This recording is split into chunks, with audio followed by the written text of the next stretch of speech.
नमस्कार मंडळी, पुन्हा एकदा आपल्या चॅनलमध्ये तुमचं खूप सारं स्वागत.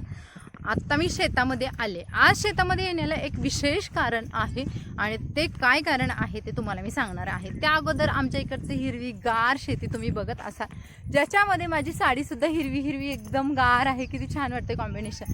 आणि माझ्यासोबत आलेल्या आहेत आमच्या या दोन राजकुमारी, दोन प्रिन्सेस. एक प्रिन्सेस आहे संजीवनी, जी की माझी काकांची मुलगी आहे, माझी चुलत बहीण. आणि आमच्यासोबत अजून आलेली आहे ही माझी प्रिन्सेस अशनाया. तर आता तुम्ही विचार करत असालच की इशिका कुठे आहे. आज ना चक्क इशिकाला घरी झोपवून मी आले, कारण तिला या मळ्यामध्ये आणणं पॉसिबल नव्हतं. कारण इकडे नाही आणत, म्हणजे आमच्या इकडे लहान बाळाला ना अगदी ठराविक म्हणजे ठिकाणी वगैरे नेलं जातं, तर नाहीतर मग नाही. आपल्याकडे सगळ्यांकडे तसं असतं, तसंच आमच्याकडे सुद्धा आहे. आणि आईने मला मनाई केली होती की इकडे इशिकाला घेऊन यायला. मग म्हटलं चला, इशिकाला झोपवलं आणि मी पटकन इकडे निघून आले. आता मळ्यामध्ये एका विशेष कारणासाठी आले. ते आम्हाला इथं भेटतंय की नाही माहिती नाही आहे. भेटलं तर मी तुमच्यासोबत नक्की शेअर करणारच आहे. तर चला बघूयात आणि तुम्हाला आई दाखवते. शोधत शोधत आईला आलेलो आहोत. सो इकडे बघा आई, काय चाललंय आईचं काय माहिती. डोक्यावरती टॉवेल घेऊन काय चाललंय. आई आम्ही आलो. आई ही कशाची शेत आहे ग, काय आहे ग हे. जनावरांसाठी वैरण केले. ह्याला काय, कडबाळ ना, कडबाळ म्हणतात आमच्याकडे, कडबाळ. आणि रानामधून अशी वाट काढत काढत काढत काढत आम्ही पोचलेलो आहोत आईकडे. आणि हे आमची शेती आहे बघा. आम्ही पोहोचलो आईकडे. बघा आता आईचं खुरपण चालू आहे, पण याच्या खुरपायला काही जास्त दिसतच नाहीये. का गवत आहे थोडं थोडं थोडं, तर कुठे कुठे गवत आहे बघा. आई खुरपून घेते. हे पाऊस आल्या. बापरे, बघा एवढंच चाललं तर असं बसायला भारी वाटते की नको वाटते. बाबा ही लोक शेतामध्ये कशी काम करत असतील काय माहिती. आत्ताच घरून आले तोपर्यंत एवढी तहान लागले, थंडगार पाणी आणले. करते ती माणसं नाही कोण करते ती का.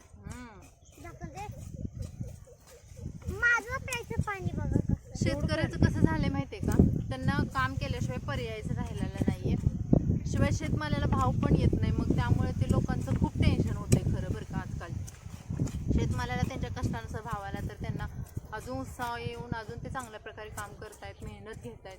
आणि खरं ना, प्रत्येकाच्या कोणीही असो, त्याच्या कष्टाला जर फळ मिळत गेलं ना तर त्या माणसाला अजून कष्ट करायला उत्साह येतो, अजून चांगलं वाटतं. बापरे, ऊन इतकं लागतंय ना. आम्ही असा विचार करून आलो होतो की ढगाळ वातावरण झालंय, त्यामुळे पटकन जावं. आणि मी आलेले आहे या गोष्टीसाठी. या म्हणजे कोणत्या गोष्टीसाठी, तर मी आलेले आहे या एरंड्यासाठी. आता ह्या एरंड्याचं मी काय करणार आहे ते तुम्हाला मी सांगते.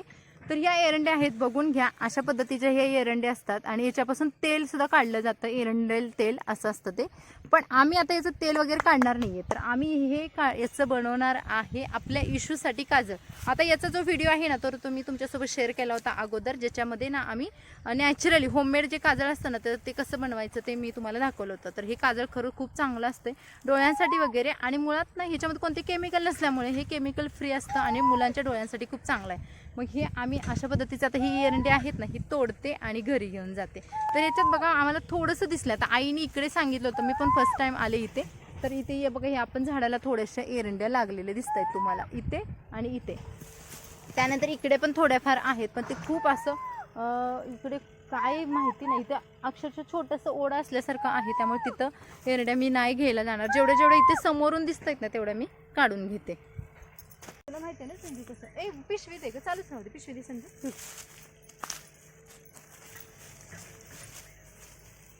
तर या एरंड्याला बघा असे काटे असतात, त्यामुळे ना अगदी हलक्या हाताने असं काढावं लागतं हे एरंड्या. मला हे बघा, हे कसे आहेत बघा, एकदम सुकलेत आणि हे रेडी आहेत की काजळ बनवण्यासाठी. आम्ही त्याने कॅरी बॅग पण आणली होती. हे बघा, ह्याला तर भरपूर आहे तिथे. असे कधी फांदी घेतली तरी चालेल.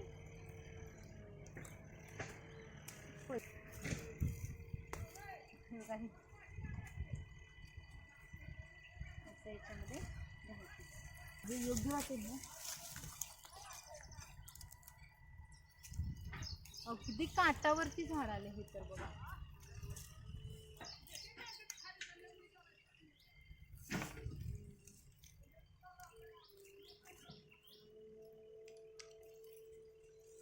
एवढ्या तरी सापडल्या. आता इकडे इकडे भरपूर झाड आहेत इथे. पॉज केलं नाही तरी.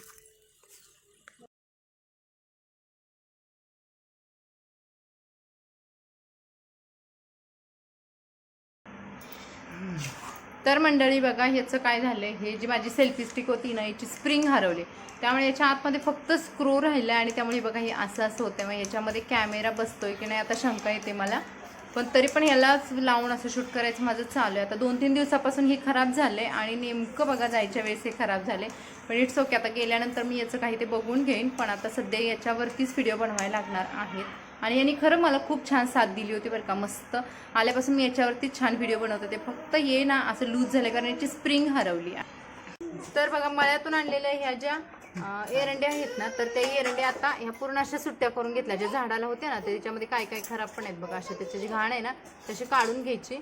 आणि ह्याच्यामधल्या ज्या प्युअर एरंड्या आहेत ना तर त्या अशा आपल्याला चप्पलने हे करावं लागतं. कारण ह्याच्यावरती तुम्ही बघाल असे काटे असतात आणि या काट्याच्या आतमध्ये ही एरंडी असते. तुम्हाला दाखवते, याचा एक बी आहे बघा. ॲक्च्युली आपल्याला हे अशा पद्धतीने सोलून ना, काही एरंड्या खिडकी असतात आता बघा हे, आणि याच्यामधून अशा पद्धतीचा हा बी निघतो आणि याच्यामधून या बियापासूनच तेल केलं जातं. पण झालंय कसं माहितीये का, हे जास्त नाही, याला काटे असतात. आपण प्रत्येक एरंडी हाताने नाही सोलू शकत, मग ते चप्पलने अशी चोळायची. आता तुम्हाला ती प्रोसेस दाखवते कशा पद्धतीने याच्या बिया काढल्या जातात. व्यवस्थित असे पकडायचे हाताला, कारण नाहीतर मग काटे घुसण्याचे पण चान्स असतात बघा. ते आवाज पण तुम्ही बघाल कसा खरखर येतो. ठीक आहे ना. इशू मागे हो बाळा, इशू मागे हो. इशूला पूर्ण बघायचं असतं कोण काय करतंय, कोणाच काय चाललंय, कसं कसं करतायत. आणि ही सर्व काम इशूसाठी चालले. इशूच्या डोळ्यात काजळ बनवायचं, काजळ घालण्यासाठी चप्पलने. आणि आता बघा चप्पलने केलं का कसं पटापट आपोआप ही सोलली जाते. आणि याच्यामधून अशा पद्धतीचा बी पण निघतोय. तुम्ही बघाले बघा कसा बी आहे. आणि या बीच्या आतमध्ये एक आणखी बी निघतो ज्याच्यापासून आपण याचं काजळ काढणार आहोत. वरच्या बाजूने अशा पद्धतीने हे काढायचं. आणि एरंडी अशी निघली पाहिजे की फुटली नाही पाहिजे. ह्याच्यातला बी फुटला नाही पाहिजे.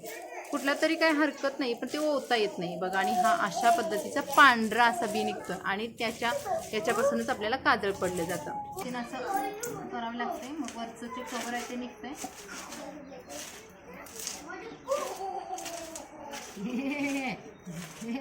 उजेडाला चांगलं काजळ दिसतं, कासा बी निघतो. आणि ऐकली काही वाटेला प्लेट दिसलं ते काही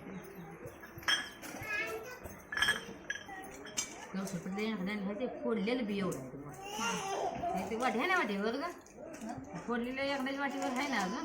हां आहे ते थोडं दिसतं काढ, तसंच काढ.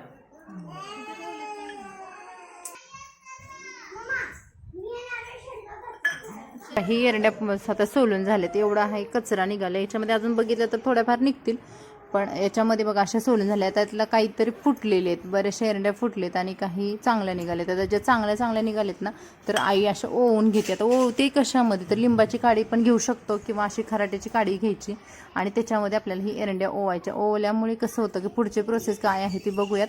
पण त्याच्या अगोदर बघा अशा पद्धतीने एक सलग एरंड्या आपल्याला अशा ओवून घ्यायच्या आहेत. आता पहिल्या पण एरंड्या काही सोललेल्या आहेत, पण ही पण पूर्ण तुकडेत.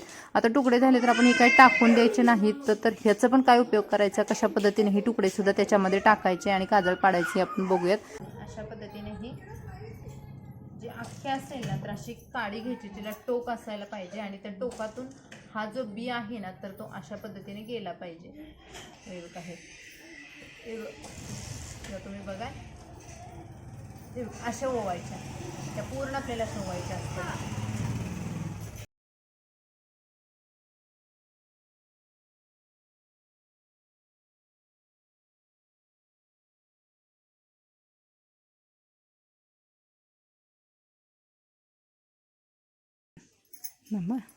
तर बघा इथे संध्याकाळचं ना हे परशी ठेवली आणि त्याच्यावरती 3 दगड ठेवले आणि त्या 3 दगडावरती आपल्याला हे मोठं ताट ठेवायचं आणि त्या ताटाच्या खाली हे जे काही एरंड्याचं बी आहेत ना ते लावायचे. आता मी तुम्हाला प्रोसेस दाखवते पूर्ण कशी करते बघा. मी हे सगळा जो चुरा झाला होता, जे खराब जे बी झाले होते ना ते सर्व आपल्याला याच्यावरती टाकून घ्यायचे. तर ते आपल्याला हे जे आहे ना हे काड्या, हे पण काड्या पण अशा लावायच्या आहे ना खाली खाली खाली ह्याच्यावरती अशा.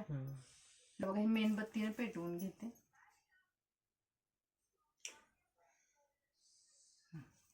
ओके. टिपकं झालं पाहिजे. हा अशी प्रोसेस केली का कसं एकाला लागलं तर ते परत पेटत जातं पूर्ण. हे खरं तर काड्यांवरती लावले चांगल्या प्रकारे पेटतं आणि चांगलं त्याचं हे बनते. पाणी होतं ताटात. हे ताट आहे ना त्याच्यावरती ठेवायचं. हे ऑलरेडी बघा ह्याच्यावरती काजळ पाडलं होतं त्यामुळे हे ताट असं झालंय. आणि हे आता ह्याच्यावरती ठेवायचं आणि ह्याच्यामध्ये पाणी ओतायचं. ह्याच्यामध्ये पाणी ओतलं म्हणजे ताटाला काय होऊ नये आणि खाली व्यवस्थित काजळी पडावे. तर हे आपलं काजळ पडायचं चालू झालं याच्या खाली.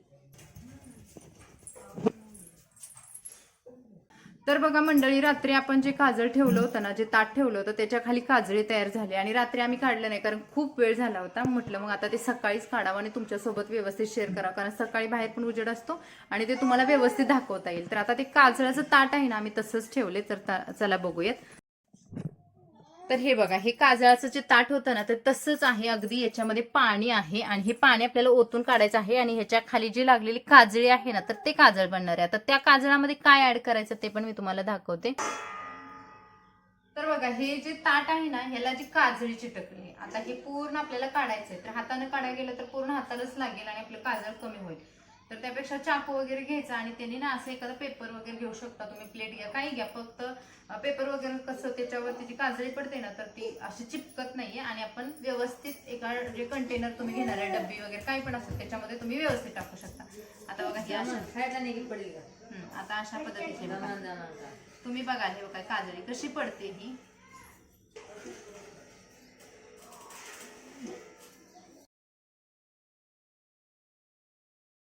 आता बोलू नका. आता बघा, हे एवढी काजळी आपली निघाली. आता या काजळीचं काय करायचं बघूयात. तरी भरपूर निघाली. तुम्ही बघा, माझ्या हाताला जरी लागली ना तर काळपटपणा निघत नाही. मग डोळ्यात घातलं तर अख्खा दिवसभर ते काजळ निघत नसतं. आता हे पूर्ण काजळी असं तुम्ही कोणताही चांगला कंटेनर घ्या जे फक्त क्लीन असावं. आम्ही आता इकडे हे घेतले टिकल्याचे डबे. आता आईने ज्यांची काजळ बनवलेत ना सगळ्यांच्या असे टिकल्याच्या डब्यामध्येच काजळ घेतलेली आहेत आम्ही. आणि हे बघा, हे अशा पद्धतीने ओतायचं सगळं, असं पूर्ण ओतून घ्यायचं. भरपूर निघाले. आता हे नाही म्हटलं तर इशिकाला मला भरपूर दिवस जाईल काजळ. पूर्ण मी ताट पण क्लीन केलंय, तुम्हाला दाखवते थांबा. आता या काजळामध्ये मी तेलाचे 1 ते 2 ड्रॉप टाकते. किती टाकू? 2 ड्रॉप.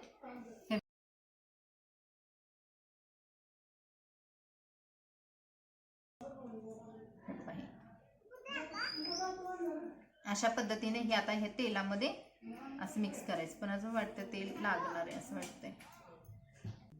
तर मंडळी बघा, आपलं काजळ रेडी आहे आणि याच्यावर तुम्हाला सेंटरला दिसेल की ते हे काजळ आहे. आता किती मोठी काजळी होती त्याचं एवढंच बनून झालंय. म्हणजे अख्खी डबे भरायला तुम्ही विचार करा किती एरंड्या लागतील आणि किती त्याची ती काजळी पडायला पाहिजे. मग आता हे काजळ एवढं जर म्हटलं तर इशिकाला भरपूर दिवस जायले काजळ. आणि माझं बोट बघा ज्याच्यामध्ये मी हे मिक्स केलेलं आहे तेलामध्ये, आणि तेल आणि हे एरंड्याची जी काजळी हे 2च घटक आहे त्याच्यामध्ये. आणि हे आता मी इशिकाला लावून सुद्धा तुम्हाला दाखवते हे कसं लागतंय. आणि किती बघा, किती जरी हे धुतलं ना तर लवकर जाणार नाहीये हे काजळ. असं आहे, इतका काळा रंग येतो याचा. आणि मस्त प्रकारे आता ही मुंबईला मी न्यायला रेडी झाली. तर जाताना मी आठवणीने याला घेऊन जाणार आहे. याच्यावरती एक प्लास्टिकचं टोपण आहे ते त्याच्यामध्ये व्यवस्थित बसून जाईल हे काजळ. तर आता इशूला आपण घालून बघूयात काजळ कसं दिसतंय ते. इशू घालूच देत नाही तरी पण अच्छा आम्ही फोल्ड हात कळतो आणि इचूच्या डोळ्यामध्ये आचे मत्त मत्त काजल घालतो. तिकडे बघा, तिकडे बघा, तिकडे बघा. आई आई आई आई. थांब, हे बघा बघ इशू, तिकडे बघ. अय्यो, गुंडू कशा दिसायले, गुंडू कृष्ण दिसायले आमचा इशू. अशी त्रास देतात मुलं बघा. कशा दिसायला, गुंडा दिसायला इशू आमचा, गुंडा दिसायला. अल्ले कृष्ण. हे असं लावलेलं काजळ इशूला किती छान दिसतंय. म्हणतात की नाही डोळे वगैरे मोठे होतात. आता बरेचसे डॉक्टर आहेत ते काजळ घालायला देत नाहीत आणि त्यांचं पण काही चुकीच नाही, कारण काजळामध्ये आजकाल भरपूर सारे केमिकल आलेले आहेत. पुढे जाऊन तर मुलांच्या डोळ्याला काही त्रास होऊ नये, काही इन्फेक्शन होऊ नये म्हणून हे डॉक्टर लोकांना घालायला देत नसतील कदाचित. पण आता हे होममेड काजळ असल्यामुळे मला असं वाटतं की ह्याच्यामध्ये घालायला काहीच प्रॉब्लेम नाहीये. त्यामुळे इशूच काजळ, इशू बघ कुशू डोळे दिसायला लागलेत. आणि इशूला आम्ही इथे नजल का टीका म्हणून ना, अच्छा आम्ही नजल का टीका पण ह्याच काजळाचं लावतो बघा, नजल का टीका. तर आई माझी म्हणायची की ना डिलिव्हरी झाल्यानंतर डिलिव्हरी बाईने म्हणजे जी बाळंतीण बाईने ना स्वतः काजळ घालावं अशी आई म्हणायची. आणि मी तेव्हा थोडंसं घालायचे. तर आज मला ते आठवलं तर ह्याच बोटाला लागलं ना थोडंसं डोळ्यावर पुसून घेतो. नाही ना तू हे केलेले असं आधी काका खेळत्या का बघा बघा किती मस्त दिसतंय. तर मंडळी हा होता आपल्या काजळाचा व्हिडिओ जो आपण घरगुती बनवलेला. तर तुम्हाला हा व्हिडिओ कसा वाटला कमेंट्समध्ये नक्की सांगा. आपल्या व्हिडिओला लाईक करा आणि अशा पद्धतीचे जर तुम्हाला इन्फॉर्मेटिव्ह व्हिडिओ बघायचे असतील तरी सुद्धा मला कमेंट्समध्ये सांगत जा, जेणेकरून तुमच्यासोबत मला ते शेअर करता येईल.